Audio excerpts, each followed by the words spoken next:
iverina amin'Andriamanitra. Fanontaniana faharoa dia ny hoe fa maninona ny fiombonana foana mivoizinao nefa amin'izao andro faran'izao tsy tsara fifantohana amin'Andriamanitra ny olona raha ohatra ka tsy tomombana ny zavatra ilainy. Reo rehetrarehetra ireo androany maraina dia hovalititsika ao anatin'ny teny hoe fiombonana dia ampy. Nahoana ny fiombonana dia ampy? Tiako fantatro fa ny mpaminany testameta taloha rehetra mifandimby tao amin'ny fanekena voalohany dia nanomboka riavaka tamin'ny andro ny Genesisy fanombohana ka hatreo amin'ny bokin'ny Jaona, filazantsarany Jaona.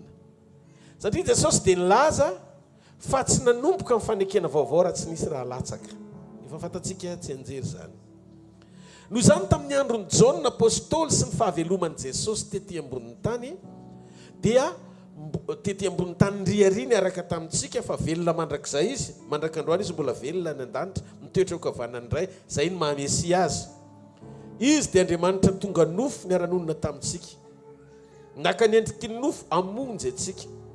Dia tiako fantatsika ny alehibean'ny missiony mba ahatonga antsika tsy rorohevitra intsony fa anaiky ty fahamarinana zaraiko androany marainty izy ampitondray ny fanasy matery atao poko atonga anao tafajoro tsara eo ampiambenana ny fotoam-pampakarana anao ry fiangonana malalan Jesosy.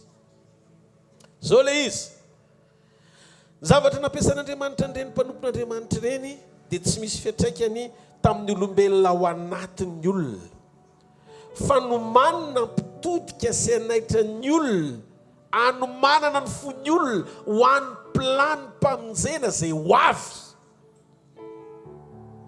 Izay no mahatonga ny Genesisy ka hatramin'ny Malaki reo mpaminany ny rahana rehetra tandindo ny fisehoany fahataterahana. Dia tsy izy io fahataterahana io fa Jesosy. Tandindona fa tsy tena izy.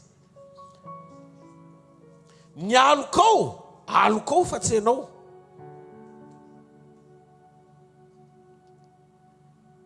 Rehefa raha misy olona miafina zao tsy hitanao fa ny manome lamosina izy dia jerena ny tandindony na ny alokany dia tsy fantatrao ilay olona raha manome lamosina fa raha ny alokany fotsiny jerenao dia ao ny hitanao hoe mety ho vehivavy na mety ho lehilahy ilay olona.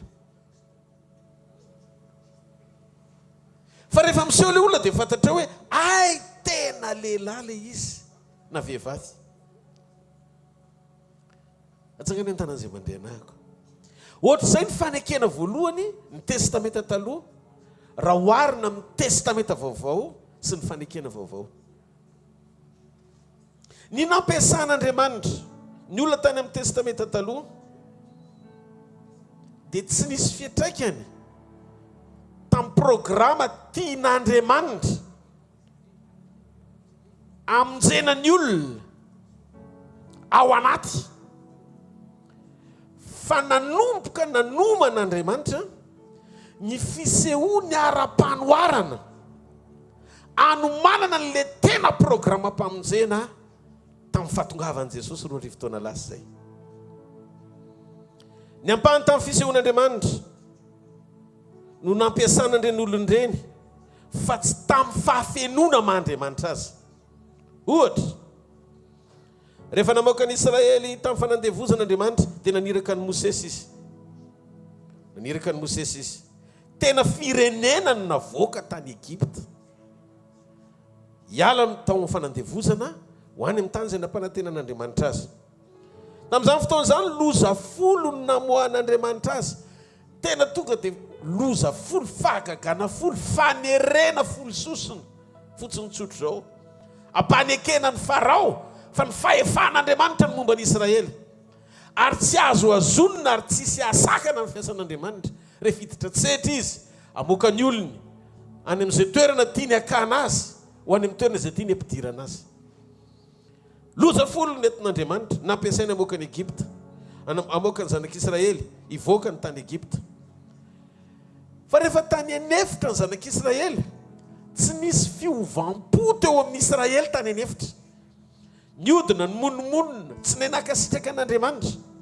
Dia ozy indray Andriamanitra, didy folo indray no amoako any Egipta tsy ho ao anatin'ny Israely. Tanareo? Misy endrika anankiroa. Israely avoaka avy tany Egipta loza folo. Egipta avoaka tsy ho ao anatin'ny Israely didy folo. Tsy mitovy mihitsy ny prinsipa an'Andriamanitra amina délivrance extérieure. Raha ampitahina amin'ny délivrance intérieure na ao anaty. Otsangano ny tanan'izay. Teo zany dia manomboka manome fisaintsainana sary antsainantsika ny fomba fiasan'Andriamanitra sy ny mahamaiky an'Andriamanitra. Tsy ampy ozy Andriamanitra raha tafavoaka ao amin'ny fanangejana ny olona. Satria ilay fanangejana ara-panahy. Tsy mionona fotsiny amin'ny hoe tafavoaka ny Egipta tsika tsy andevo intsony. Tsy ao ambany vahoany firenena hafa. Fa ozy izy Andriamanitra. Le ara-panahy le fanangejana fa tsy le hita maso iny. Tsy loatra le problème. Fa manomboka Andriamanitra tena mijery manokana ny ao anatin'ny Israely. Nanomboka Andriamanitra ny sao tamin'i Mosesy. Nanome azy didy folo mba hahafahan'Andriamanitra mamoaka ny fanaony Egipta. Ny faharatsiany Egipta izay nilovany ireo tao anaty fanandevozana mba hanafahan'Andriamanitra azy.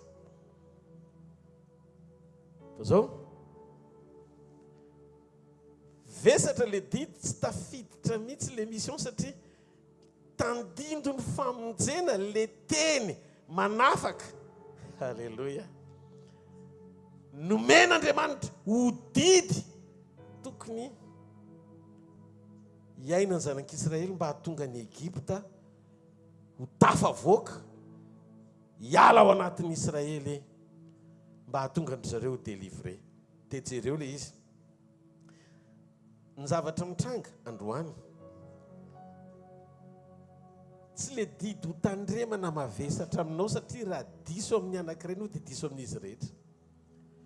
Fa niditra tsehatra Andriamanitra ho ao anatinao.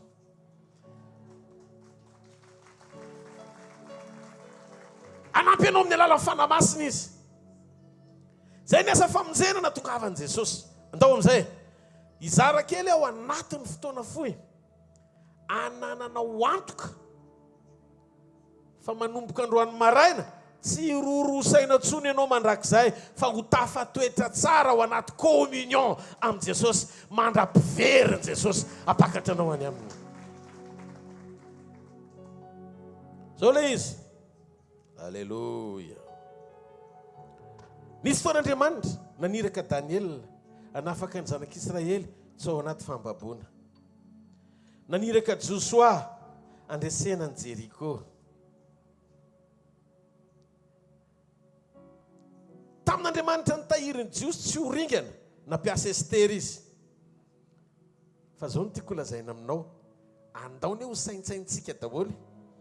Fa reo zavatra rehetra izay nampiasan'Andriamanitra olona sy nandrano, na profeta, na mpaminany io, na mpisorona, na mpanjaka, dia tsy misy fiatraikany amin'ny fanovanany olona ao anaty. Fa hita soritra sy naseho tamin'ny fanafahana ny olona teo ivelany doly. Nampaminaniza ny ran'Andriamanitra. Dia hitantsika hoe nampiasaina izy amin'ny zavateny ivelany, amin'ilay fiainana eo ivelany, eo amin'ilay nofo daholo ny zavatra mitranga. Fa tsy nisy fiatraikany amin'ilay tena maha olona ao anaty ara-panahy. Ary eto ny tiako anairana ny fiangonana. Misy dikan'Andriamanitra matoa miteny hoe indro ny zanako malalako izay sitrako, izy no henoy. Jesosy Kristy tsy hoe profety na mpaminany fotsiny, fa izy mihitsy ny mpaminany. fa reo ministera 5 dia manaka azy aloha vao marina ny titre zay hoentiny vakio ny efesana toko efatra andiny faraky ambiny folo efa nisy fotoana anjaran'ilay izy amin'ny teny frantsay sy amin'ny teny hébreu izy hoe comme prophète comme apostole ohatrohatr'izany ny zavatra voasoratra ao apôtre comme apôtre comme fa maninona misy hoe comme tahaka ny mpaminany tahaka ny apôstôly tahaka ny évangéliste tahaka ny dikany hoe tahakany tsy le tena izy fa jesosy rery ny tena mpaminany izy rery ny tena évangéliste izy rery ny tena docteur ka raha vao tsy manaka azy tsy avy aminy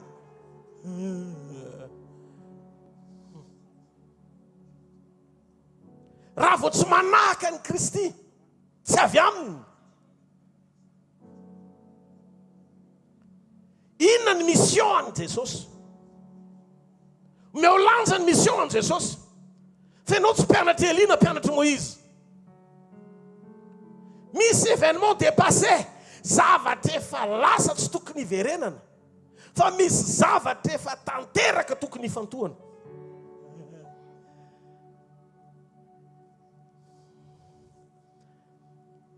ny fahamarinan'Andriamanitra tsy any amin'ny fahaizako mandal ampetipety ny fandresen-dahatra fa tsy maintsy miainga ao amin'izay programa n'Andriamanitra mba tsy hadiso lalana amin'ny anjara voatendry sy nitariany ho ao aminy mandrakizay Jesosy no ilaitsika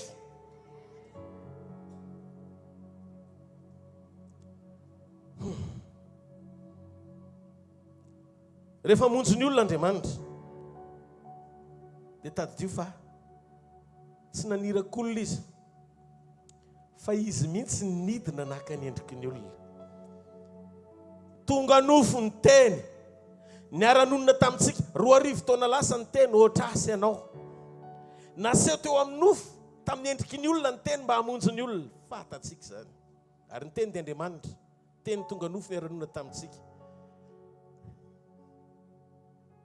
zay nandray azy dia meny hery ho tonga zanak'Andriamanitra dia zay mino ny anarany ny famorona vaovao ane tsy mitovy amin'ny famorona taloha famorona taloha efa tapitra efa raraka teo amin'ny nofo fa ny famorona vaovao ara-panahy naseho tamin'ny alalan'ny fahatongavan'i Jesosy sy nandreseny nofo anankiray atao hoe Jesosy ny fakapanahy sy ny faratsiana rehetra teto tany ary rehefa ny condamneny izy teo amin'ny hazo fijaliana melohana teo amin'ny toeranao nefa nandresy fa tsy nanota na nytorotorona tamin'ny ota dia nandresy tamin'ny alalany ny fanan'Andriamanitra dia nantsona hoe fanahy masina satria ny fahamasinana teo amin'ny nofo ny olona anankiray tao hoe Jesosy zay nandresy ny fakapanahy sy ny faratsiana rehetra rehefa niaritra ady sy fitsapana maro izy ka nandresy dia afaka mampandresy zay rehetra mino azy zay ny mahamesia azy nahita olo masina sy tanteraka Andriamanitra rehefa tonga nofo Andriamanitra nampandresy teo amin'ny nofo zay teny lavy ny olona tamin'ny voalohany tonga teny hampandresy ny olona androany raha tonga eto ianao mandray teny ny atao hoe olona teraky ny teny dia olona mandray teny manaiky hovain'le teny ifanaraka amin'le fahamarinana lazain'le teny amin'ny alalan'ny fanampiny fanamasina olom-ba hovao ianao miaina amin'ny fiaina mba hovao ao amin'ny Kristy vao nitsangana tamin'ny maty Jesosy ny lahaderiva teo izy nanisy fofonaina izy ny sofla voalohany teo amin'ny nofo fa ny sofla faharoa ara-panahy nanomboka teo no niainga ny fahamoronana faharoa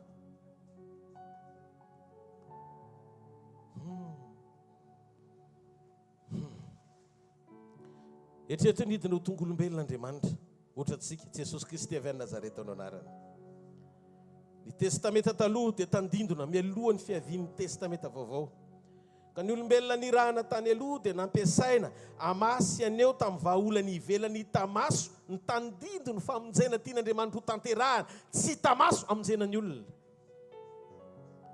fa rehefa tonga ny tanteraka tsy sombotsombontsony iza le fahatanterahana Kristy le Andriamanitra tonga nofo izy natao amany olana ao anatin'ny olombelona olana ifoto ny ara-panahy ifandraisan'ny olona mandrakizay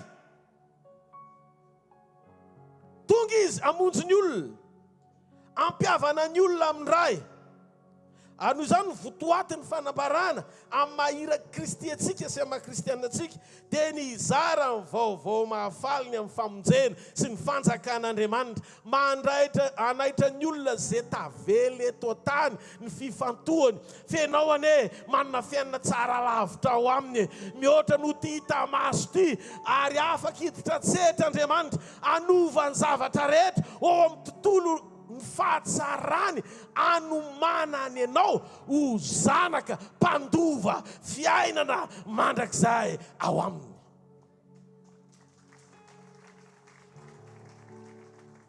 Elia tsy afaka anjaran'izany, Mosesy tsy afaka anjaran'izany. Petera voalohany milaza ny ten'Andriamanitra, Petera voalohany toko voalohany izay hoe zay nirinin'ireo mpaminany tany amin'ny testamenta taloha iainana ny amin'ny zava-miafo ny Kristy ao anatsika. Izy nanambaran'izany tsy riritra ny isehoany izany andro izany, zay andro iainanao androany ao amin'ny tontolo tokony foazany fananao, isaina sy iaina tsy zavatra ety ivelany mety aminy lalina ny fifantohanao, fa fanorenanao anaty, ampiorina ny finoanao hibanjina azy, fa tsy natao very ianao raha olombelona. Tiany Jesosy ianao, izy nidina naka ny endrikao teo amin'ny hazo fijaliana, 2 taona lasa ny kondamnena teo amin'ny toeranao, ary fotoana tokony atsiarovantsika azy isan'andro ao anaty communion. Izany fahamarinana vitan'izany. Zay mahatonga Mateo 7:1 ka hatramin'ny 5. Hozy izy ny tenin'Andriamanitra. Halleluja. Mateo 7:1 ka hatramin'ny 5.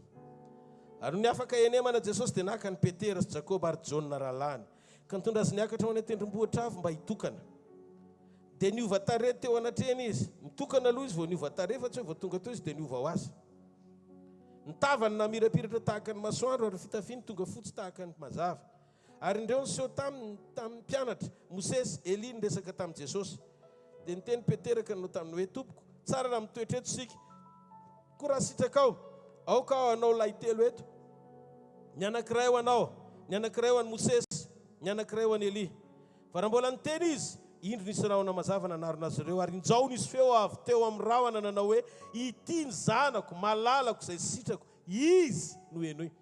Fa maninona Andriamanitra manao an'izany? Afaka tsy nanao an'izany ny Andriamanitra fa ny henon'i Jesosy fotsiny ny olona amin'izao hoe. Fa izy no henoy. Fa maninona? Izy no henoy. Tsy Mosesy no henoina, tsy Elia no henoina. Petera nangeta eta ny anao tranolahy telo, ndray ho an'i Mosesy, ndray ho an'i Elia, ndray ho an'i Jesosy. Fa voanitraka izy naneny le tianjereny tsy teo tsony Elia sy Moïse, satria Elia sy Mosesy tsy mendrika nitoetra ao anaty tranolahy, fa tokana ihany ny tokony toetra ao anaty tranolahy dia ianao. Le ankasitran'Andriamanitra sady le sitrak'Andriamanitra dia Jesosy rery. Dia niseho le feo hoe manomboka izao izy amin'izay no henoina. Ny fototry ny mesazy na afatra amin'izao ny faran'izao, Jesosy Kristy avy any Nazareta, izy rery. Ary ny tokony ho henoina tsy ny fampianarana sy anganongano mahakasika momba an'izay fomba nitondrany Elia sy Mosesy ny ministerany, fa tena mibantsina ianao ny fijoroan'i Jesosy sy ny tanjona ao anatin'le fiainam-baovao miaraka aminy raisinao tamin'ny famonjena. Tsy misy ifandraisany tamin'izay niainany Elia sy Mosesy izay nanam-paniriana ny fahatongavany. Raha tsy mitandrintsika dia miverina any amin'ny fampianarana efa nelan'ny tompony izay nampiasain'Andriamanitra tamin'izany, nefa mitsiritra ny fisiana ao androany. Ny fiangonan'Andriamanitra tsy ny zavatra hita maso ety ivelany milamina sy ny fahitantsika ny asan'Andriamanitra mahagaga no antony fatoan'ny fotsika eo am-panomponan'Andriamanitra sy fiandrasana papakatra, fa fiombonana amin'Andriamanitra ao anaty fahatakarana, lanja sy ny fisiany famonjeny ianao mba hanananao antoka fa ninninona zavatra mitranka eto ambonin'ny tany tsy fanaperana io, fa Kristy ao anatinao, fanantenana voninahitra. Tsy mahareteka ao an'Andriamanitra. Zany ry havana ny famonjena. Zany no mahatonga anay miezaka mandrakariva ao anatin'ny fo rehefa nampahalalana ny marina, ny tory sy joro ampafantatra ny olombelona rehetra eto ambonin'ny tany fa misy ny karazam-pampianarana mamilalana ny fo sy ny masom-panahy ny fiangonana mametaka ny fisian'Andriamanitra eo amin'ny limity ny fahaiza-manaony, fatra ny fahaiza-manaony sy ny famonjeny hita masy fotsiny. Anome ohatra anao rehefa avy eo ary inoko androany maraina fa tia ny fivoriana tsara indrindra natrehanao hatramin'izay. Ny antony ao anatin'ity fivoriana ity teny aminao manokana Andriamanitra. Inona ny zavatra misy? Rehefa tafasaraka tamin'ny olombelona Andriamanitra dia eritrereto mametra-panontaniana aminao aho. Inona kay ny zavatra nataon'Andriamanitra voalohany aritan'Andriamanitra fa tsara lavitra no ty tanipotika efa horava amin'ny bomby ity? Edena. Tsy Edena. Fa raha vao nihodina ny olombelona foanan'Andriamanitra Edena. Satria nanenon'Andriamanitra, nalahelo Andriamanitra hoe le olona izay anankina ny tantana ny Edena indray nihodina sy niala taminy nefa mivoary rehetra efa noarian'Andriamanitra eo ambany fifehezan'ny olona. Atsangany ny tanan'izay miaina. Andaony antsika isaina e. Eritrereto ty famarinana ity mivoary rehetra efa nataon'Andriamanitra vita.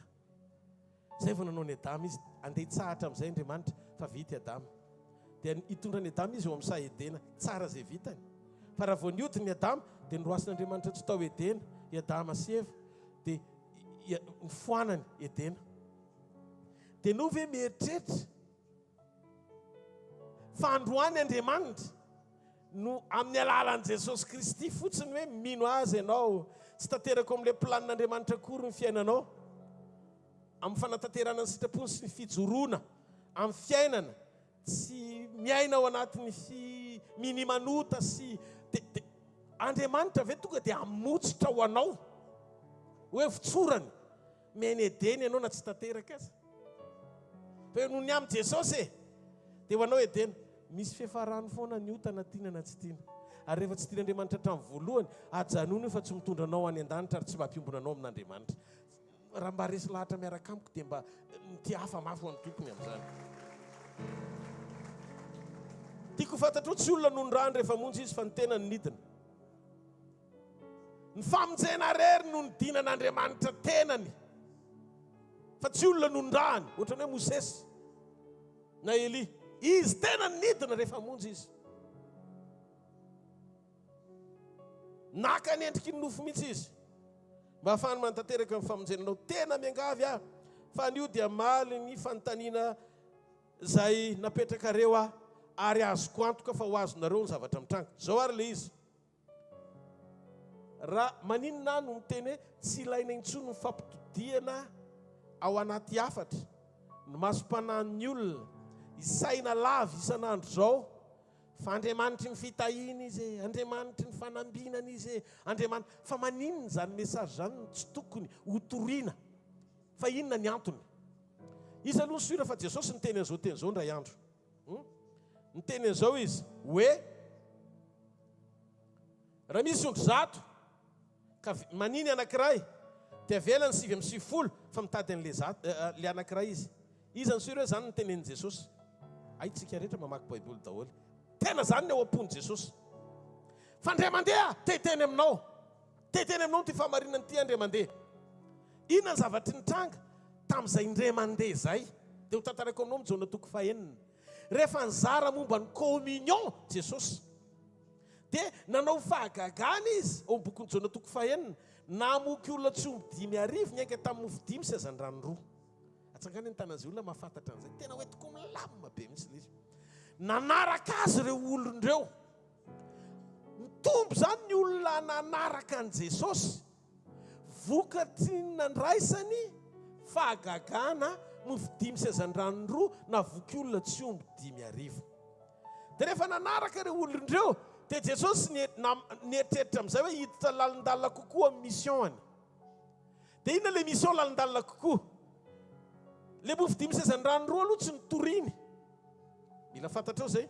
Tsy hoe androany dia tsoroko hafa manko zay hoe hitanareo androany satria reko ny anoananareo fa ianareo dia tena no nefa 3 andro zay no fiaverako anareo dia tononoko aminareo amin'ny androany fa ty mofo 5 sasany-drano roa ty hvkl-mission 5 ty androany tsisy fampiomanana fa nalahelo izy dia nitentam-piaina inona nomenareo ny olona tany amin'ny mpianana izy no resaka tsisy mena dia zao fa misy mofiry any aminareo izy te izary tao amin'ny fiahiny Jesosy le izy fa tsy fitsakim-pa-kevi-bahoaka tsy ray fiara-midao male izy hoe izy ny te hinana ary izy ny tsy te hinana tsy fitsakim-pa-kevi-bahoaka le izy fa fiaverana le izy dia tao nananako fahatsapana fa ao am-pon'Andriamanitra ny fiheverana anao rehefa manaraka azy ianao fa tsy ao anatin'ny demandinao ny amaliny ianao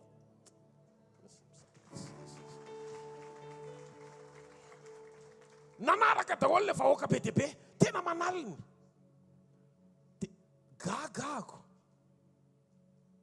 teto tsy ondro ray no mivoaka tao anatin'ny zato fa ny rehetra lasa dolo tsy nazaka ny révélation'le communion raha vo hitory an'ity communion ty tena mitsotra aminareo be dia be ny itsanandaharana satria tsy azaka ny vesatry le fahamarinana ao anatin'le communion ary eo no nahitako amin'izay fa matoa asain'i Jesosy toriana ny communion mevitsy ny olona hiaraka aminy satria evitsy ny olona ao akariny midira mibosese iteo mivavady entinareo fa vitsy ny horaisina satria ho vitsy ny azaka le fahamarinana tena fahamarinana iona amin'i Jesosy anomana amin'ny fony iona amin'i Jesosy dia zao ny zavatra nitranga gaga be izy mazaka an'izany fampianaran'izany zany mofinaina raha misy mihinana ny nofoko sy misotro ny rako dia izy no anana fiainana mandrakizay fa zay mihinana ny nofoko sy misotro ny rako manana fiainana mandrakizay ary za anangana azy amin'ny andro farany tsisy nanao amenina aloha dia le nanaraka rehetrarehetra ny be siry maro tonga teo nametram-panontaniana daholo dia zao ny teniny fa iza ny mahazaka an'izany sarotra ny zavatra lazahiny dia niembitra ireo niala tao anaty fivoriana niala daholo mpianana efa nanaraka azy hatramin'izay fa nisy be dia be rehefa nanomboka ny zaramomba ny communion izy nitsanandarana niala tsy kelikely daholo dia nahavariana any totika izy nijery ny mpianana jery ny kondro 12 dia gaga narokonga hiala sambany any hitan'i Jesosy nefa izy any no niteny hoe raha misy zato ny ray lasa dia avelany 9 fa mitady ny anankiray izy fa teto izy nampianana azy ny roasiny satria tsy ankasitrahany ny antony atongavanao azy no ny fitadiavana mofo fa tsy fiombonana efa ny révélation manondro fiombonana ianao mbola badenina mofo tsy hita ihany anjaranao ny ianao anjaranao ny ianao le izy attitude hovaina ao anaty miatika fahamarinana milatsaka mifanandrify amin'ny révélation en communion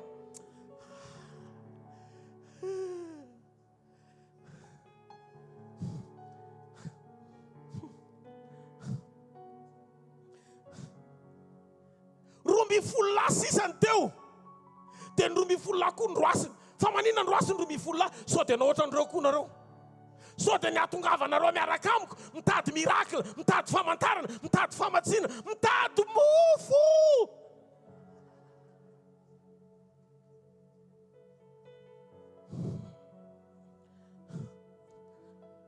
aza avy sara nota hitady an'Andriamanitra badeny eo am-piandrasana ny tanany fa mandana mandohalika manokatra amin'ny fo manao zay atsara ny fiombonana ao aminy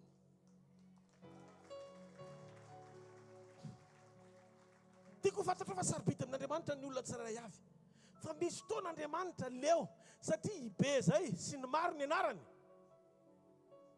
dia tsy misy akoatry ny zavatra ila etreretony ianao ty olona anankiray tsikiny raha sy ny hoe vady ampakariny zany mitazana ianao mijery hoe irio akariko fiangonana zany tiako tenenina iny Andriamanitra mijery hoe irio akariko amin'ny fotoana iverenako iry koa zany akariko tsika zany ohatra ny anankiray any amin'Andriamanitra amin'Andriamanitra tsy hoe ny vady ampakariny misy firaisana ranofo tsy aranofo izy farapanahy le mahavadiny ianao ao anatin'ny famonjena satria anovany ianao hitafiny tsy fahalovana na lahy ianao na vavy eto tany misy lasy vavy fa ny fanahy tsisy lasy vavy rehefa ijoro ao anatin'Andriamanitra mission hitarafana any Kristy ny lehilahy ary ny vavy fiangonana zay mahatonga antsika be dia be fa amin'Andriamanitra raha itsika atao hoe fiangonana ny anarany dia rehefa hitazana antsika Andriamanitra pakatra antsika dia jereny ny toe-pontsika andana ianao ve mametra-panontaniana aminao raha pakatra vady ianao dia le vady hitanao mihitsy fa tsy ianao no tiany fa mivolanao azo ampakarina ve zany hijaly amin'izany ianao isan'andro ampiriatin'io vehivavy ianao ary ho fotsy volo alohan'ny fotoana hodianao nefa mbola vao 5 taona satria vola lava ny tadiaviny aminao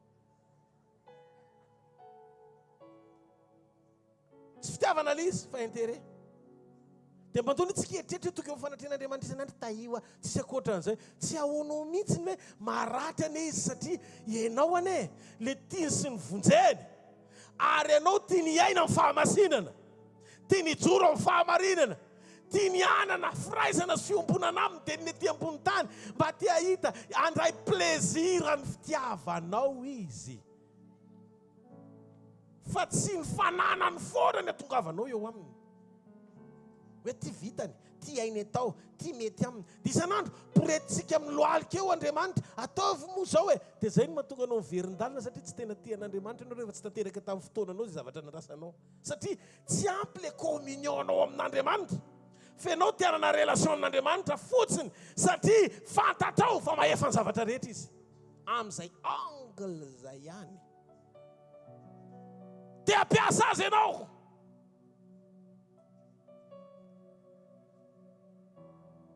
natongavany eo amin'ny fiainantsika iombona amintsika aloha ny mandrak'izay ianao fa tsy ny eto an-taninao mandalo vetivety izy efa ny teny rehefa voatamin'ny fitahim-panahy rehetra ianao dia afaka misaina izy zay hikarakarana ny momba anao iray manontolo zanako sy asan'ny tanako ianao adidiko ianao zay le nyteneniko hoe tsisy nitondram-bavaka fanoana na monomonina ny olona fa Jesosy nonena ny olona ve fahatelona amin'ny fahadianina nanaraka azy dia ozy izy Andriamanitra ozy Jesosy hoe nonena ndreto olony reto a fa omeko hanina izy inisiativan'Andriamanitra no mitany olony fa tsy valim-bavaky ny olony zay mahatonga azy miteny aza manahy zay hoaninareo zay hotafianareo fa tiako fantatrareo fa misy mbonimbony kokoa no zay andrasanareo efa nataoko isôry ah fotsiny aloha fa ny tena ambony no ny fitafiana ary ny ainao hinan-kanina ambony no zay hanina ampidirinao am-bava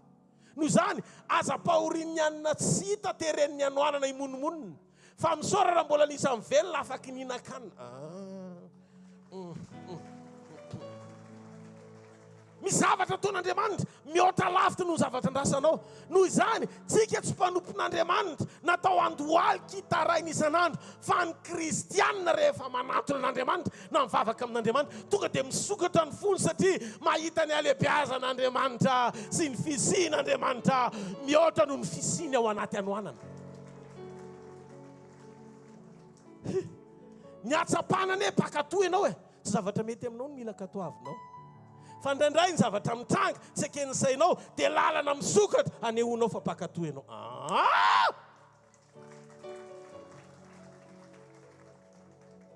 avereno ao anaty communion no ahitany Jesosy koa amen sa tsy amen amaranako so lasa lavitra loatra tsika amen fa maninona no miteny ianao fa mbola tsisy ositra miampita satria fanahany Eli zao fanahany Jona mpanao batisa zao dia fanahany Eli no nampidiny maro valiny afaka mamaly ve tsakany tany sy mandre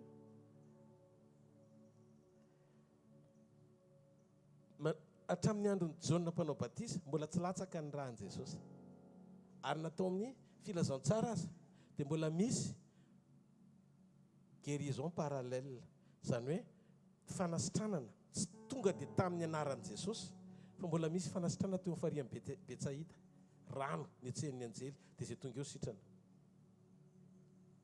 fa rehefa latsaka ny raha tsisy tsony teo amin'ny farihan'ny Betsaida mandraka androany zay tonga eo mandro fotsiny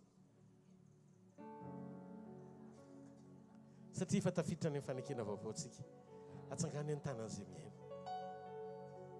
dia inoy tsara ilay zavatra mitranga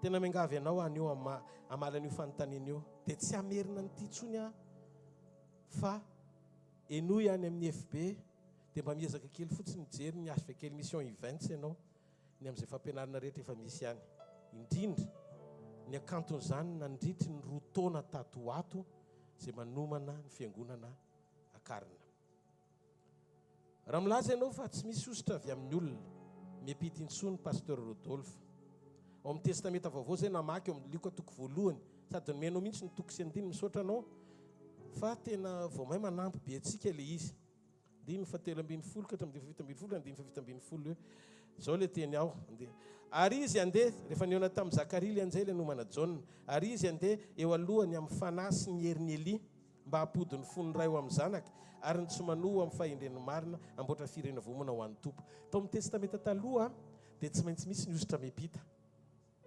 amin'izay tian'Andriamanitra hiampitana azy nefa fa tsy amin'ny sitrapony le profety ny ancien testament tiany atao satria jereo rehefa niakatra Eli dia ozy izy Eli zavatra sarotra nangatanao amiko tamin'ny Elize fa raha tsy mahita miakatra ianao akarina rehefa mahita miakatra dia ho anao ihany zany hoe tsy vitako no mizaran'le izy amin'ny fotoana dia mandehanao an'le izy nefa amin'izao zavatra anankiray fataon'Andriamanitra mangataka toko dia manome fanatitra fotsiny dia mandray ositra fa izy ampanao an'izay Simona ao boky asan'ny apôstôly le mpanompo sampy ary ny mpanompo sampy no mividy amin'ny mamona manome tomba ambidy ny zava-panahy amin'ny vola sandaina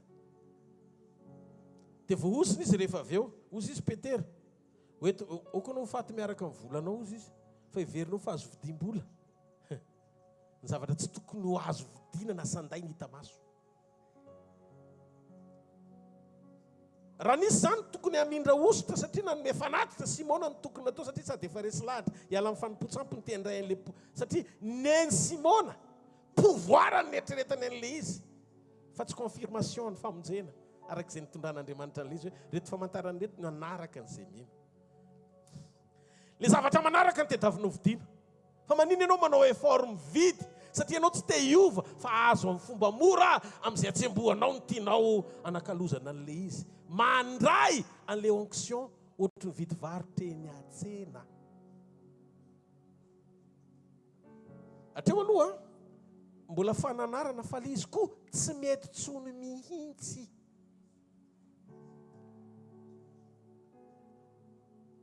ny fangatandro Paoly tamin'ny fametrahan-tanana mba hamenona ny fanahy ny olona tsy ositra ny fiantsonana izany fa fanahy no anatin'ny olona rehefa tsona ny anaran'i Jesosy ka resy lahatra ny fon'ny olona avy mibebaka izy dia mandray ny fanahy izy ny mpino rehetra izay feno dia afaka mivavaka ho an'ny olona mba andraisan'ny olona fanahy masina fa tsy natao an'ny olona manokana le izy fataro fa ny fanekena voalohany dia nanomboka hatramin'ny Genesis ka hatramin'ny John satria ny fanekena vaovao rehefa latsaka ny rahan'i Jesosy araka ny Luka 2:20 tia ny fanekena vaovao zay ataoko aminareo tamin'ny nandatsahako ny rako ozy Jesosy koa satria mbola tsy vita amin'ny famonjena dia jereo fa ny fanahy manomana ny fahatongavan'i Jesosy Kristy tamin'ny fanahiny Eli foana aloha satria Andriamanitra manaiky anatanteraka foana izay zavatra rehetra efa nisy hatramin'ny voalohany mandrapatonga n'le fanekena vaovao atreo amin'ny John zany nisy ny fiampitahan'ositra hoe ny fanahy tao amin'ny Eli nakao amin'ny John anomanana ny fahatongavan'i Jesosy tsangano ny tanany fa zao rehefa tena tonga Jesosy dia tsy maintsy namangy an'i Elizabeta amin'izay satria mifarana hatreo ny fanomanana tamin'ny fanahiny Eli fa manomboka hatreo ny fanomana ny fanahiny Kristy ny fahatongavany Mesia zay na tonga ny John mibitaka tany an-kibo raha vao nitsaiky Maria nefa efenimbola ny John ka tsy miankina amin'ny hoe kely na lehibe ny fiasan'Andriamanitra fa miankina amin'ny fahalehibiazany no isehony ao anatin'ny fahakelezan'ny olona dia jerena hoe fetosikely vao manomboka hoe misy atody mipotra kely any ekibo Maria nefa nijereo ny zavatra misy za zay nombolana no mibitaka mifankahita amin'ny atody vao mitsaika ka hitanao ianao mety metretry hoe tokony olona lehibe sy goavana be avo ampiasain'Andriamanitra fa na atody mbola mitsaika ary Kristy tao am-boaka rehefa feno fanahy izy dia mora kely ny ampitany zany any amin'izay tokony ilana azy rehefa fitotratsetr'Andriamanitra hiasa dia noho amin'izay rehefa tonga Jesosy Kristy dia tsy misy tsony fampitanositra avy amin'ny olona satria ny olona zay nampiasain'Andriamanitra taloha olona tsy tanteraka daholo rehefa tonga Jesosy dia feno mifepetra amin'ny fahatanteran'Andriamanitra teo amin'ny olona zany hoe Andriamanitra maiky ny amen'ny olona fa tsy amin'ny anjarana portion ohatrany tamin'ny andron'ny Elisy Elize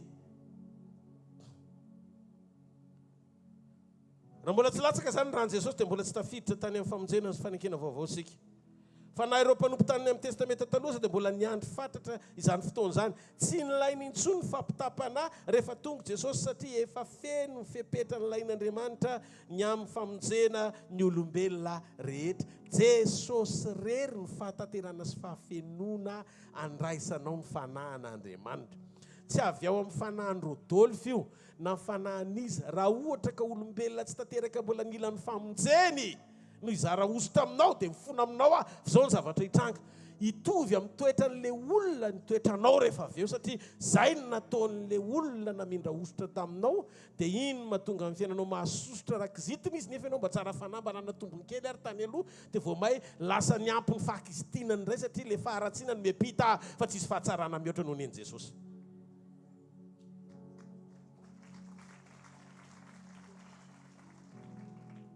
amizao Andriamanitra dia mifidy sy miantso anao mba ho tondra ny famonjeny ho an'ny firenena famonjeny tsy ianao mpamonjy fa Kristy nitorianao androantsika fantsonao am-pelatanan'i Jesosy ampitodika an'izao tontolo zao ampitodika an'izao tontolo zao ho amin'ny famonjena dia tsy izy io fa Jesosy ho vavolombelon'i Jesosy ntsika ianao zany vavolombelon'i Jesosy fa tsy vavolombelon'ny hvkl misy zavatra tokony hiditra ny anatin'ny sainao tsy hoe ambassadeur ny hvkl ianao fa ambassadeur an'i Jesosy Kristy avy any Nazareta ianao tsy hoe hitondra ny asa fanompony ity hitondra ny asa fanompony ity non tsisy hidira ny asa fanompony zany Kristy ao anatinareo le izy amen mandana mitory dia aoka ny olona alala ny Kristy amin'ny alalan'ny fijoroanao aza mitory dénomination raha misy mangataka hoe fa nareo moa inona kristianina hoe zanak'Andriamanitra somatsara dia hitanareo be dia be ny mety mieritreritra hoe fa maninona no mitory sy famarina sy mijoro ohatra zao be dia be na mpitondra fivavahana amin'izao aza mieritreritra hoe paster Rodolphe manjona ao anaty bokaly mandeha daholo zany rehetra tena nareo ve teto mbola nahita tena menasina indray mandeha zao raha tsy mivavaka eto nareo tsy miditra any an-danitra tsy mbola nisy zany tsy tory zavatra tsy mahavonjy anareo tsy dénomination ny mahavonjy tsy mpanompo ampiasain'Andriamanitra ny mahavonjy tsy ny atsara sy kalitao ny asa fanompona ny mahavonjy Jesosy Kristy ny mahavonjy teny mpahamarinana ny mahavonjy ianao rehefa mahitsy sy marina ny zavatra lazany ny important aminare olona enoty teny ity enoty tsy maninona na tsy tafaradalana aminay eto tany azy ianao fa raha mandray ny afatra fotsiny ianao hifankahitany an-danitsika tsisy antony tsina tsisy intereko amoriko anao be dia be tsy miezaka ny songadina sy afaka be ao anatin'ny asa fanompona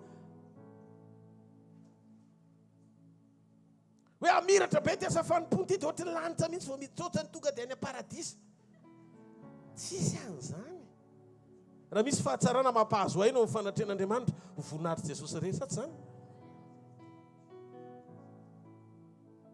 fa tsy nitoerana le izy atao keva atao edena fa ny eny devoly dia maty ny taranany fa Lazarosy tany am-pasana ny ianao an'i Jesosy dia tafavoaka ao amin'ny fiainana tsy toerana le izy tsy andraikitra le izy tsy titre le izy tsy dénomination le izy fa fandresen-dahatra oampo le izy iza no enoinao tato ty zany raisinao.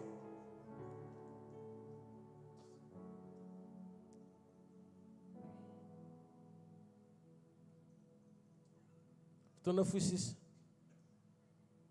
dia faranako ny peniko, maro loatra nosoratako dia marana ny teniko, tsangano amin'ny toerana misy anao.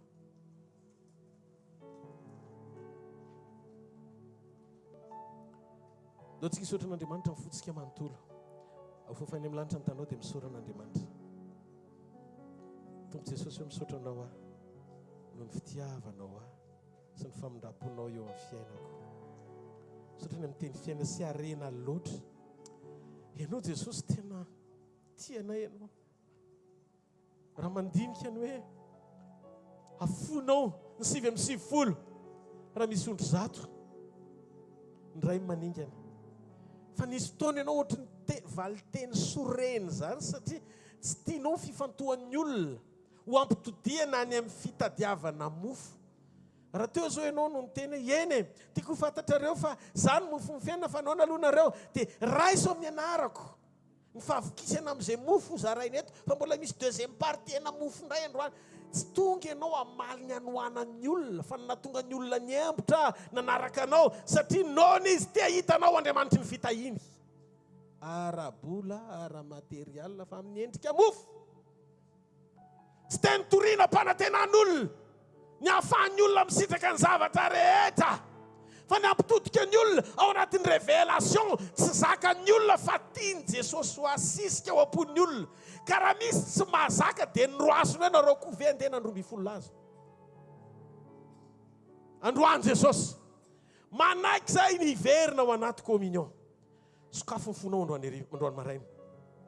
Teneno Andriamanitra ho an'izay rehetra tena mangetaheta, papakatra sy mangetaheta iombona aminy, valy io ny etahetany te iombona aminao Jesosy ny fiangonana.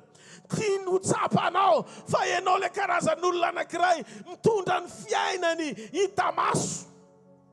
Antom-pisinao ny aneo azy fa zao zavatra rehetra zao dia miandry ka maniry fatratra amin'ny fampisehoana ny zanak'Andriamanitra. Ny révélation an Jesosy no andrasany amin'ny fijoronao. Mangataka anao androany, sokafo ny fonao, teneno Andriamanitra.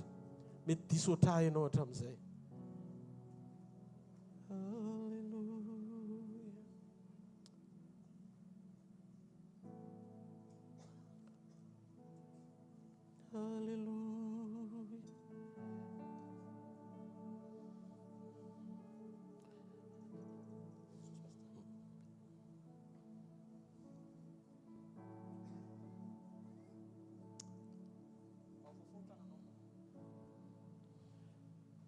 Ao fofontananao izay malalaka dia hoe tonatrehan Jesosy ny fonao. Namangy ny tompo androany mino fa sitrana ny any anatsika. Tsy tady an Jesosy amin'izay mofo amaly ny anoana ny nofo, fa isokatra ny ao anatin'ny fotsika angetahetan'i Jesosy.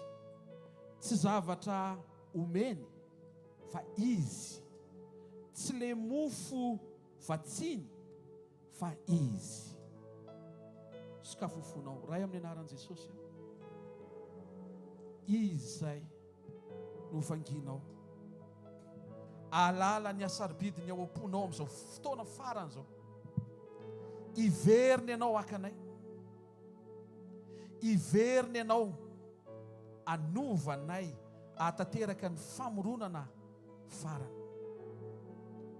Misaotra fa manasitrana ny fomba fijerinay ianao, manasitrana ny fotom-pisainanay ianao, manasitrana ny fiainanay ianao. Ndreto zay Jesosy tonga miaraka amin'ny fo vaovao. Ao koa tanteraka ny fiovana entin'ny teninao, tsy aleto zay miaraka amin'ny fahazarany testamenta taloha, tsy aleto zay miaraka amin'le fahazarana hitadiny mofo materony nofo, fa ialeto zay miaraka amin'ny fandraisan-dahatra amaly ny antsonao hoe eny tompo iombona aminao zay amin'ny anaran'i Jesosy. Niala zay namadina azy Jesosy nandray mofo resaka tamin'ireo niarany sakafo taminy dia zao nambarany hoe raiso hano, tia ny tenako Izay ny vakina ho anareo. Zao natao fahatserovana. Antsika tsiaro ny fitiavan'i Jesosy. Tadio fa rehefa vakina ny nofiny, rehefa nikapohana ny tenany, dia fanasitranana. Mino amin'ny fomba tsy ho takatry ny saina, amin'ny fomba tsy ho voazava ny kajy ny sainao. Fanasitranana ao ambadiky ny nofon'i Jesosy vakina, nofon'i Jesosy ho aninao. Dia ny tompo izay mihinana ny nofoko sy misotro ny rako no manana fiainana mandrakizay, ary za hanangana azy amin'ny andro farany. Saora azy.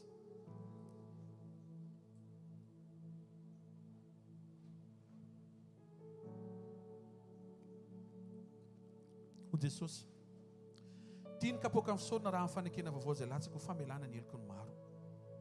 Kapoaka ny fisaorana. Sakafo ny fonao, asan-drato ny fisaorana. Misaotra ray minaran'i Jesosy. Misaotra betsaka. Misaotra betsaka fa tsy natao hivily lalana izay, tsy natao ho diso lalana izay, tsy natao ho ahodikodiny fahavalo ny sainay. Ambaranao ny aomponao, ambaranao ny fahamarinana manafaka ny tsy ho andevo. Misaotra ny famindram-ponao mbola velona izay androany nandrehan'izany teny izany.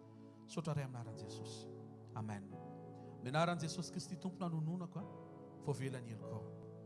Ho ny anarany masina. Saora azy.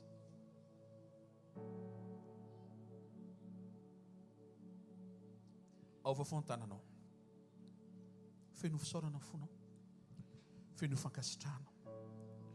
Mety hoe tsy izay ny nangatahanao, fa raha raisinao ilay teny teo, hivaly ilay izy, fa tsy amin'ilay façon anao, fa amin'ilay façon ana. Mpanjiny Jesosy amin'ny ara-panahinao. Misaora azy, misaora azy, misaora azy. Asan-drato ny fonao any tompo, asan-drato ny tananao, asan-drato ny vavakao. Misaotra ray amin'ny anaran'i Jesosy. Mpahafantarinao anay ny marina, ary ilay marina ny manafaka anay. Mankasitraka ny amin'ny androany maraina. Misaotra ny amin'ny teny tonga androany maraina. Teny tonga ara-potoana. Raiso ny dera, raiso ny laza, raiso ny haja ny voninahitra izay mendrika anao hatramin'ny taloha ankehitriny, ary mandrakizay. Amin'ny anaran'i Jesosy. Ataovy eo ny fonao ny tanao kavanana dia hivavaka tsika. Teneny hoe Jesosy eo. Tia mifoko etiko tanatrehanao. Mba tsy isaina mofo, fa isaina anao. Ahazaka ny révélation. Le tianao ho renesiko. Le tianao hiainako. Tsy le zavatra ivelany, fa le ato anatiko. Amin'ny anaran'i Jesosy. Amen. Amen. Asiteka mafy tsara ho an'i Jesosy. Asiteka mafy tsara ho an'i Jesosy.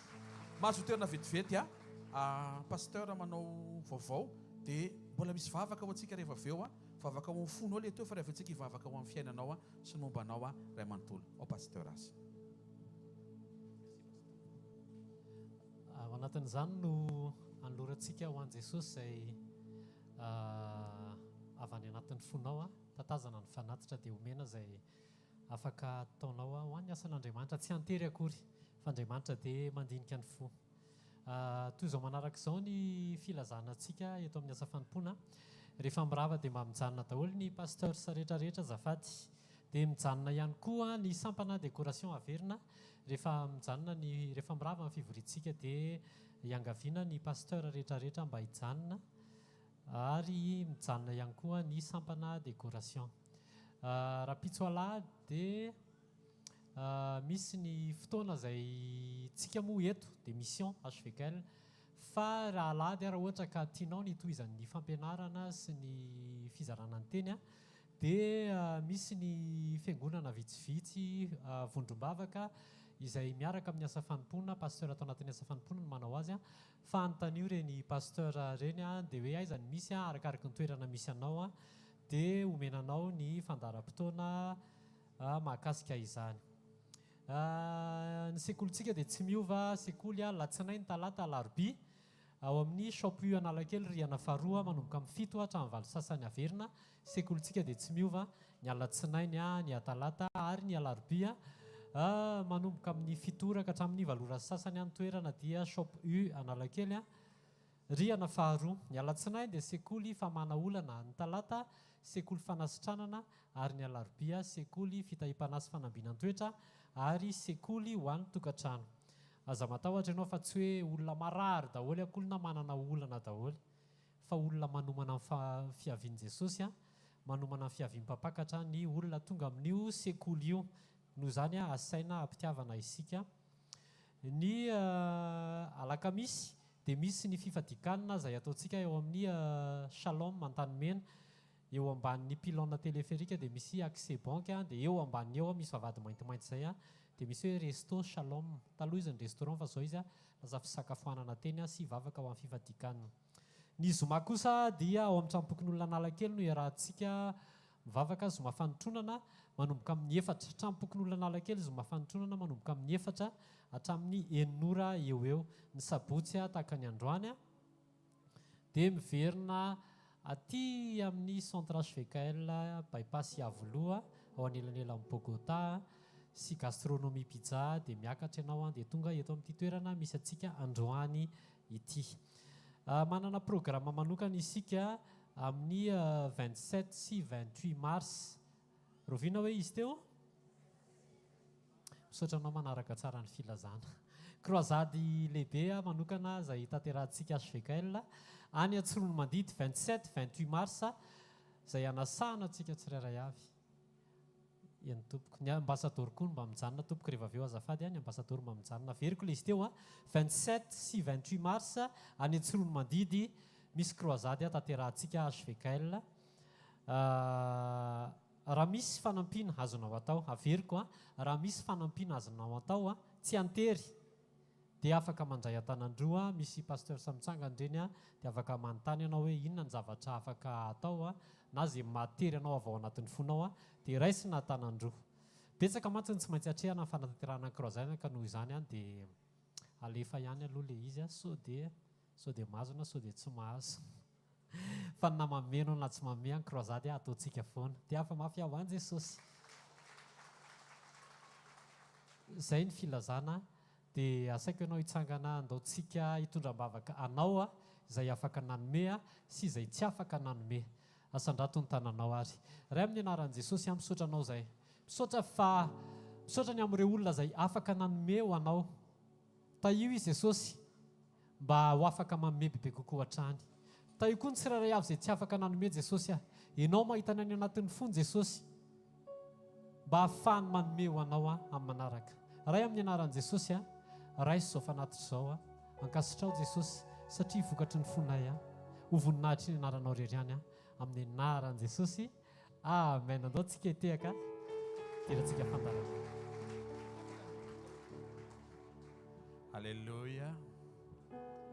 Tenenino akaikinao sofa mbola miteny Jesosy hoe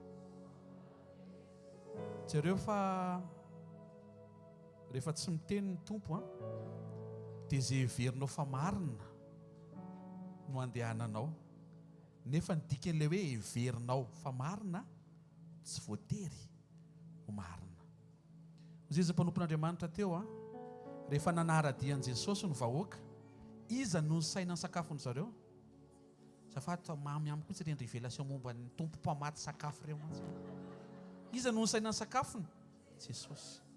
Jesosy tsy niandro hoe misy mitady hotorana ary tompo anjebaty atro mitady hiakatra amin'ny masony, fa fantany akaikinao fantany io satria mpanaraka azy ianao tsy tiany zany dia nenao le miteny hoe nga tsy hitanao fa hoana no avelanao, tsy avelana eo zany renao fa rehefa niaritra teo ny vahoaka dia nomeny amin'izay ny révélation, tia amin'izay le tena izy ozy izy, tsy le mofo hoanina lany mahavoky dia nona ndray, fa le miombona amiko nareo amin'izay tsy nona ntsony.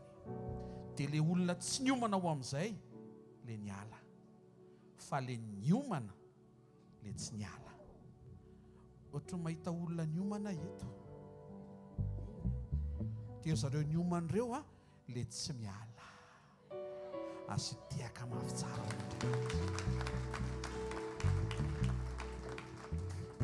taovy maro toerana ny communion anao, hifampivavaka tsika. Omeo an Jesosy ny toky tompo sitranonao andro amin'ny maraina miaraka aminao. Raha mbola tsy andro amin'ny maraina koa nefa miaraka aminao. Raha ataonao miandalana rapitso, mba ohatra hoe rapitso alohan'ny amin'ny 12 fa tsy manery fa ohatra fa tsy miala aminao kanefa koa namitarazoko koa rio tsy efa nandalo vaksiny mitarazoko tsika fa tiako ianao tena hosura tsara fa zay ho ataony eo na tsy ho ataony koa ary le fiarahanao am' Jesosy ataovy tena mifikitra ohatran'ny lakôly le tsy azo isorony renitsony fa raha voarainao zay na ianao tsy misaina ntsony sitrana sa tsy antsony na dia zany aza hivavaka tsika izy ny teny fampivavao izy ametra tanina marary izy dia ho sitrany reny zao tsisy ninona eo raha vao tsy izy manao tsisy ninona eo raha tsy mifanatrehany taontsika mpiasa fo taontsika hiteny eo tompo mifanatrehanao ny irinay mifanatrehanao no ilainay enao na ho androany na ho rehefa avy eo na ho amin'ny herinandro ty enao ho avy fa tsy enao manasitrana fotsiny enao manao zay tianao saintsainao efa adinanao io rehefa tonga an'e Jesosy tsy enonao tsy ny fanaintainao rehefa ho avy izy ary ozy izy hoe tapitra ny ady tapitra ny zavatra rehetra rehefa tanteraka ny fodintsika hoe ho aminy mandrakizay avao ny tananao ary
Oh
Asan'apôstôly toko 7:7 Jesosy Kristy izay nosoran'Andriamanitra tamin'ny fanahy sy ny hery nandendenanao soa sy nanasitrana ny toetra fanaovan-tsoa fahatsaram-panahy sy fahatsaran-toetra no miara-miasa amin'ny fanasitranana. Azonao nga mantian'Andriamanitra ho tenenina raha ho ampiasainao amin'ny fahatsaram-panahy ilay izy dia afaka novoaraina. Dikan'izay endre tsara ampiasao ho amin'ny fahatsaram-panahy sy fahatsaran-toetra ny fanasitranana ataon'Andriamanitra eo amin'ny fiainanao. So famantara zao narak'izay mino mety tanana marary izy dia ho sitrany reny. Andray mena rana izy tsy hampaninina azy zany, anitsaka mena rana izy tsy hampaninina azy zany. Apetra amin'ilay faritra marary ny tananao ankavanana, mino ianao, mino ihany koa isika rehetra. Mety hoe tsy hoe aretina ranofo be fotsiny koa, mety any anatin'ny saina ilay izy, mety tratra ny moa ny harcèlement ny teny gasy, mety tratra ny harcèlement moral ianao na harcèlement émotionnel, mety ny lasanao koa ohatra mitady amikitra anao, mety any anatin'ny fo ihany koa ilay izy. Mino fa androany ho fotoana ahafahanao mifandray amin'izay tian'Andriamanitra atao eo amin'ny fiainanao. Efa vonona ilay izy avy amin'ny diakapoka ny aretan'i Jesosy avy ao anatinao ho aseho. Ray amin'ny anaran'i Jesosy Kristy avy Nazareta, ndrehetra izay miandrandrana misaotra ny amin'ny révélation momba ny communion. Ianao mahalala ny tsiraray avy izay tonga eto, tsy ala aminao zay, tsy saraka aminao zay. Tsarovy izay rehetra tonga eto mety misy mivesatra, misy ny fanaintainana, misy ny fampahoriana, mety ho karazany fatokana ny fanafody nomenao. Nanaiky ho kapohana ianao dia misy fanasitrahana ho an'ny rehetra. Ary ny fanafody nomenao tsy misafidy fotoana, toerana, taona, aretina, karazana, faharetana, fa tonga dia efikasy foana. Saora Jesosy fa tsy ny fahaizana mivavaka, fa ianao ny kapohana. Tsy ny expérience na témoignage efa hitanay manerana Madagasikara sy maneran-tany hoe mamaly le don, fa ianao ny kapohana. Mino izay fandroa maraina tsy hisy na dia rezaka ho diso anjara noho ny amin'ny famindraponao. Manonona amin'ny anaran'i Jesosy sitrana ianao. Sitrana amin'ny rofy, sitrana amin'ny aretina, sitrana amin'ny fanaintainana io, na aretina andoha zany, anatin'ny fo manindronindrona, ny any amin'ny atoka, ny any amin'ny taolana, na rhumatisme zany, ny any amin'ny ozatra, mety ho crampe, mety ho aoka ianao hisitraka ny fahatsaran'Andriamanitra. Sitrana amin'ny anaran'i Jesosy. Ny atovava, ny nify, ny lelany, lalakana ray amanontolo, ny tenda, vavony hatrany amin'ny tsinay.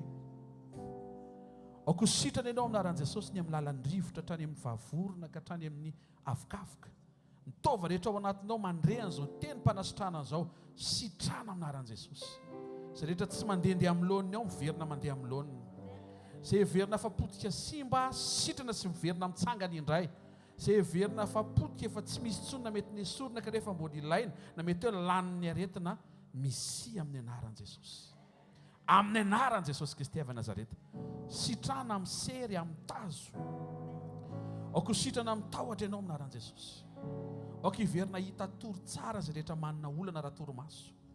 Aoko hiverina ho amin'ny filaminan-tsaina izay rehetra miasa saina tonga eto. Efa vita teo amin'ny asfijaliana ilay izy fa aza iasana saina. Amin'ny anaran'i Jesosy Kristy avy Nazareta no hanononako izay rehetra manana olana amin'ny ara-tsakafo, tsy mahatelikanina noho ny amin'ny olana, afa amin'ny anaran'i Jesosy. Manonona hery sy tanjaka vaovao indray ho ao anatinao. Fiainan'Andriamanitra ao anatinao amin'ny anaran'i Jesosy.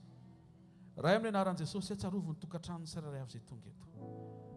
Be dia be ny zavatra mifamaofao fa ianao manana ny hery sy ny fahefana, anasitrana, anafaka, anamboatra.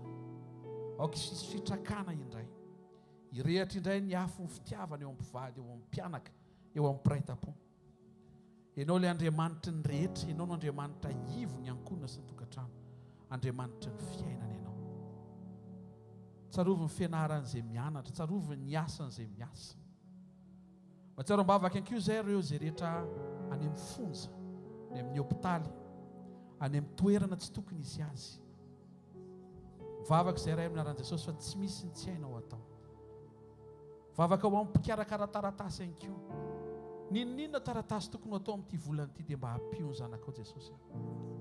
Izay hanala fanadinana, haka visa, mikarakara ny projet maro samihafa. Andriamanitra ianao. Mety misy tsy voatonony ao anatin'izany dia mino izay fa Andriamanitra ny fahafenona mahalala ianao ny zavatra rehetra. Ao foana tananao dia isaory Andriamanitra ny fonao manontolo. Mifandray samy ampo ankasitrao, aza vela isy romoromo na zavatra mampifanditra anao aminy. Na mety hoe mampasorena kely ianao ny aminy, mety tsy takatrao ny fitondrany fa tsara izy, tsara aminao izy ary tsy hamitaka anao zany izy. Misaotra ray amin'ny anaran'i Jesosy. Ny vavaka mivaly, ny teny miasa, ny faminaniana hitranga, ny fampanantenana ho marina. Te fikasana ny amin'ity taon'ity hipoaka tsy maintsy iseho ihany ireny. Misaotra fa ny fiafarany zavatra rehetra tsy arak'izay mitranga fa arak'izay ny teneninao. Mety misy ny tafiotra fa tsy dobo e, mety feno ny rano fa tsy lavo e. Misaotra ray amin'ny anaran'i Jesosy fa na ianao aza niantona teo amin'ny azo fijaliana fa ny fiafaranao teo ankavana ny ray. Mankasitraka ray amin'ny anaran'i Jesosy. Misaotra betsaka fa ianao no mampandresy, ianao no miasa ary averiny aminao ny voninahitra izay efa nao hatramin'ny taloha ankehitriny ary mandrakizay amin'ny anaran'i Jesosy Kristy verina masa sy manan-kera avy Nazareta. Amen. Amin'ny anaran'i Jesosy. Amen. Asiteka mafy tsara ho an'ny Tompo. Tenenina akaikinao fiainan'Andriamanitra ho anao hoe fiadanan'i Jesosy ao anatinao hoe sitrany ianao hoe voatahiry ny fanasitranana hoe manana communion tsara ianao hoe tsy misaraka amin'Andriamanitra, tsy mora mihemotra, tsy mora maratra, fitahiana ho amin'ny manodidina, tsara fanahy isan'andro, mpiankina be amin'Andriamanitra, mivavaka be ikoizana amin'ny anaran'i Jesosy Kristy avy Nazareta. Amin'ny anaran'i Jesosy Kristy avy Nazareta. Misy faly ve ato an-trano e? Asiteka mafy tsara ho an'i Jesosy e! Halleluja. Raha taloha efela be dia nira fa noho ny fandaminana dia efa misy pira be dia be ao.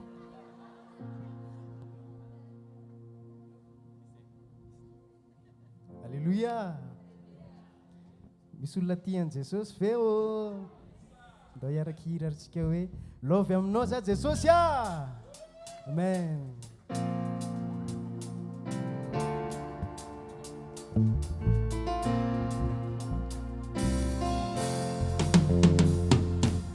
Atao mamboly tanantsika.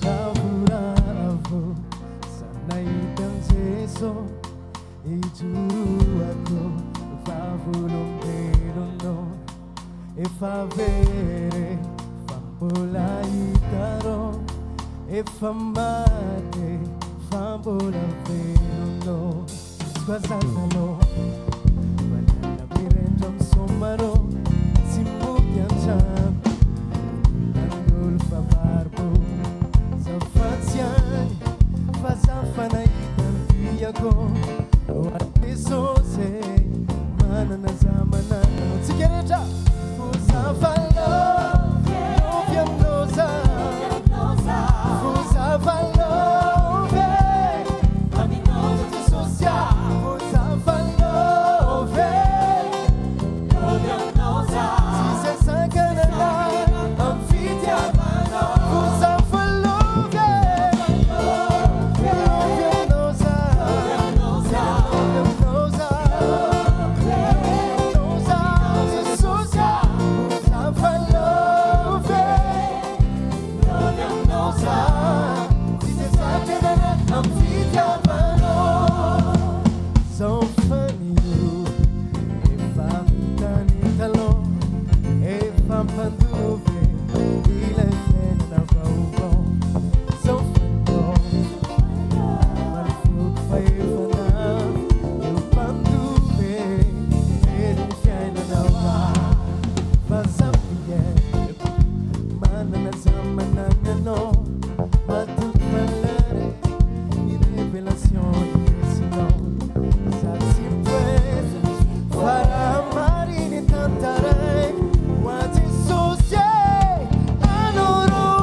afatisana na mfauriana sisiasakana na aminao namano usy ny fifaliana okona miana ko ny fidayana nandihery ny fiainana hoavy io fandovalana mandrakiza lovy aminao za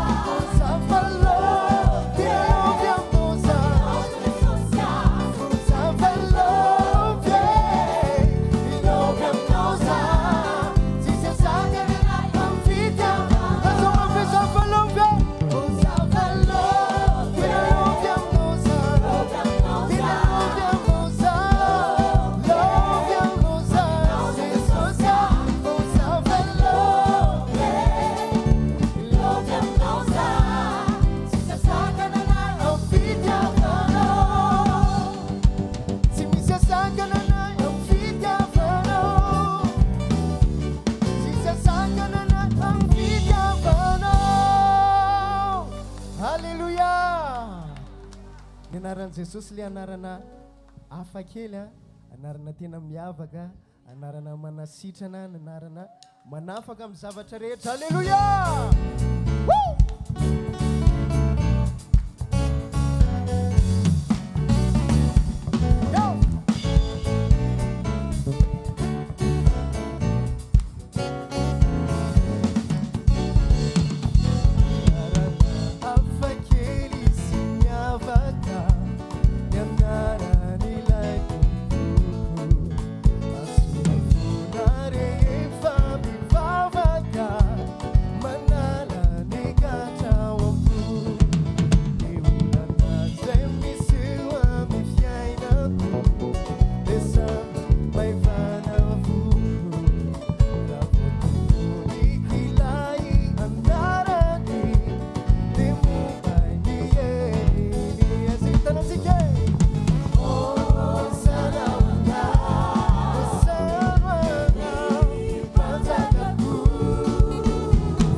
hoe hatramin'ny farantsika miaraka amin'i Jesosy hoe amen. Amin'ny herintsika eto amin'ny fotoanan'ny croisade, izany hoe ina moa izay daty izay 28 mars 27-28 ilay antsorono mandidy a, dia ny 27-28 eny amin'ny trampokon'olona zay a, izany hoe amin'ny heriny zany tsika eto, fa amin'ny tapabolona rehefa mandeha ny croisade a dia eny amin'ny trampokon'olona ny sainte-seine, izay ny fandaminana, dia avy eo rehefa vita ny croisade eny amin'ny paka verina eto indray tsika taditsika izay a. Alleluia. Afaofao ny tananao a, fantatrao ilay ho atao hoe saory Andriamanitra, tsy fahazarana fa ataovy tena fiainana renao mihitsy hoe rariny raha hisaotra azy tokoa ianao andro amin'ny maray. Misaora azy fa nomeny teny ianao a, misaora azy fa mbola afaka misokatra amin'ny fonao handray an'ilay teny, misaora azy fa mandaitra ao anatinao ny teniny, misaora azy fa renao mihitsy hoe misy etaetany iova ao anatinao, fiasan'Andriamanitra izany. Misaora azy fa hatramin'izay nanarahanao azy tokoa dia mba misy fivoarana sy tsapaitanana. Misaora azy ny amin'ny zavatra rehetra, misaora azy le fizotro ny fiainanao hatreto, tsy loza io fa fiadanana, miara-miasa maso ny zavatra rehetra. Ndretsy tompo amin'ny voninahitra anao, manao fahofantanana tsy hampahazarana fa amin'ny etaeta anao izay ankasitrahanao hatrany. Misaotra indray satria afaka nivory teto izay a, nomenao toetrandro tsara, nitahinao ny rehetra afaka tonga aloha, nomenao ny teny, nampiasa mpanompo maro ianao teto a, ary inonay fa efa miasa ianao, efa miasa ianao amin'izao fotoana izao, ary mbola hitohy miasanao. Misaotra betsaka amin'ny fonay manontolo izay, misaotra betsaka fa ianao no ivo ny fiainanay sy ivo ny fivorianay, ianao no ivo ny fikambanana. Amin'ny anaran'i Jesosy Kristy avy Nazareta, amen. Amin'ny anaran'i Jesosy a, amen. Raisontsotro an'izay tononona tanteraka eo amin'ny fiainanao, hitanao any ny tompo a ka hiaranao, ampamirapiratra mitavany aminao any ny tompo a ka mindra fo aminao, anandratra mitavany aminao any ny tompo a ka nomenao fiadanana. Marina aminao ny teny amin'ny anaran'i Jesosy enambarany a, ary indro izao ombanao mandrakariva ambara-pahatonga ny fahataperan'izao tontolo izao. Miaraka aminao isan'andro, Jesosy andrian'ny fiadanana, Jesosy Andriamanitra ny fiadanana, Jesosy tompo ny fiadanana, izy mihitsy ny fiadanana miaraka aminao, izy ny famindram-po miaraka aminao. Amin'ny anaran'i Jesosy Kristy avy Nazareta, mandehana fa ho tsara ny tontolo andronao, ho tsara ny weekendinao, hiampita amin'ny herinandro manaraka ianao a, ho herinandro vavolombelona, feno fahasoavana, feno famindram-po, hijoroanao amin'ny fiombonana, hiarahanao aminy, hiomananao ny amin'ny farany. Tahian'Andriamanitra ny tokantranonao amin'ny anaran'i Jesosy, tahian'Andriamanitra ny rehetra mombanao amin'ny anaran'i Jesosy Kristy avy Nazareta, amen. Tsy tsika tehaka mafy tsara ho an'i Jesosy a. Tenenao akaikinao a, mitahanao Jesosy hoe a, tsy misy ozony zany eo amin'ny fiainanao hoe a, tsy misy afa-tsy fanasitranana hoe a, ny fandresen'i Jesosy hoe a, izy anambina ny dianao hoe a, izy mandamina amin'ny kitotoana hoe a, tsy resy zany ianao hoe a, tsy raraka zany ianao hoe a, tsy reraka zany ianao hoe a, tsy roraka zany ianao hoe a, amin'ny anaran'i Jesosy Kristy avy Nazareta, amen. Amen. Amen kosa zany e. Ifaranantsika tsara toetra ianao hoe a, manam-paharetana, tsopo a, tsy mety tsara velatsia a, olona mahafinaritra, tsy be kizitina intsony a, tsy mora tezitra, manao teny mahafinaritra, tsy manao teny mandratra intsony a, fitaovana eo am-pelantanan'i Jesosy a, fitahiana ho an'ny ankonanao amin'ny anaran'i Jesosy, amen. Zareo ro fahasoavana fa fahasoavan'Andriamanitra no maty izao a, ary ny fahasoavan'Andriamanitra maty izao anareo, amen.